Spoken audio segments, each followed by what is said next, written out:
Salve futebotequeiro, Rodolfo Gomes na área, mais um Boteco News, começando nessa sexta-feira, dia 23 de agosto de 2019, temos muita coisa para falar. A principal notícia é sobre uma pesquisa que saiu lá na Inglaterra entre torcedores que consideraram o Manchester United como o maior time do país. Quero saber se você concorda, mas antes de falar sobre isso e para outras notícias, gostaria de pedir, se puder, claro, deixar um like, se inscrever no canal, ativar o sininho para não perder nada. E é isso, sem mais delongas, bora para as notícias. Bom, aí passando dificuldades com fluxo de caixa, até porque contratou muito mal para essa temporada, tem uma folha salarial alta para os seus padrões. A Chapecoense, que luta terminantemente contra o rebaixamento, na minha opinião não vai conseguir se salvar, vai cair. Pensou em mandar 2 jogos contra Corinthians e Flamengo para arenas ao redor do Brasil para poder arrecadar mais, vender o seu mando de campo, prática essa que é muito normal aqui no Brasil para os clubes que estão precisando de mais dinheiro. No entanto, o Conselho Deliberativo do clube vetou essa possibilidade porque entende que de nada adianta numa situação financeira vender os seus mandos de campo e perder tecnicamente com isso, tendo ainda mais possibilidades de cair. A gente sabe que se um time cai para a Série B, ele vertiginosamente perde receitas no ano seguinte. Então o Conselho proibiu. Eu quero saber a sua opinião sobre venda de mando de campo. Você é a favor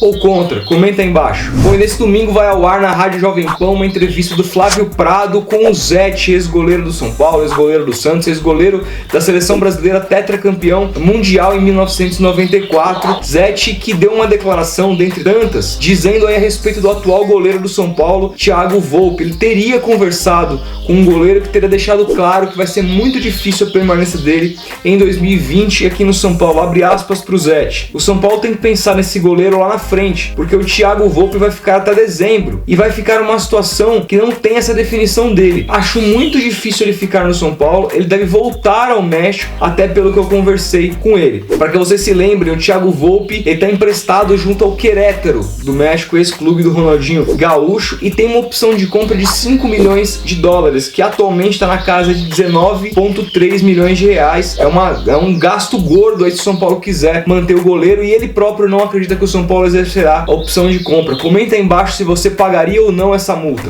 Bom, e na última terça-feira, ele e o Palmeiras entraram em campo naquela que foi a primeira partida das quartas de final da Libertadores. O Palmeiras acabou vencendo o jogo por 1-0 e fora de campo a audiência foi muito grande por parte da Fox Sports, que transmitiu a partida com exclusividade. Foi nada mais nada menos que a maior audiência da história do canal numa partida de Libertadores, marcando aí 10,9 pontos de audiência, com 91% de participação entre as emissoras esportivas. Isso tende a aumentar no segundo jogo, a final é ainda mais decisiva. A gente vai trazer os números aqui para você semana que vem, beleza?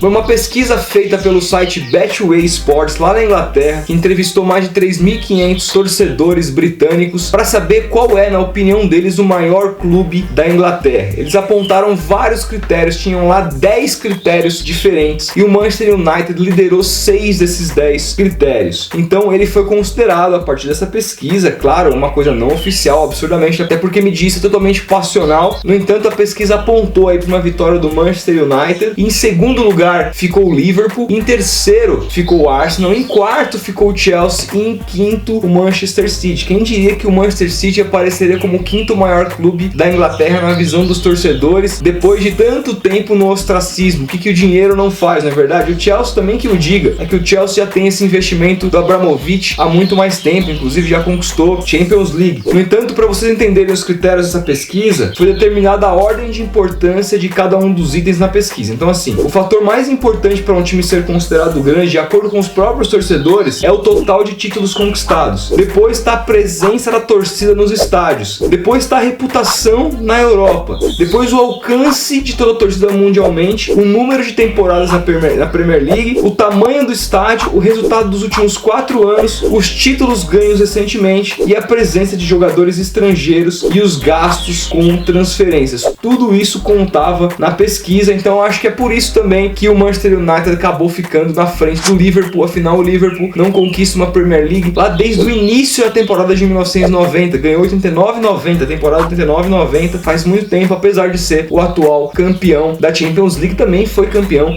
em 2005, é o time que tem mais Champions League na história do futebol inglês. Eu quero saber se você concorda, eu discordo. Para mim o maior time da Inglaterra é sim o Liverpool. Polêmica, eu quero saber de você, comenta aí embaixo, a gente vai se falando. Grande abraço e até o próximo vídeo.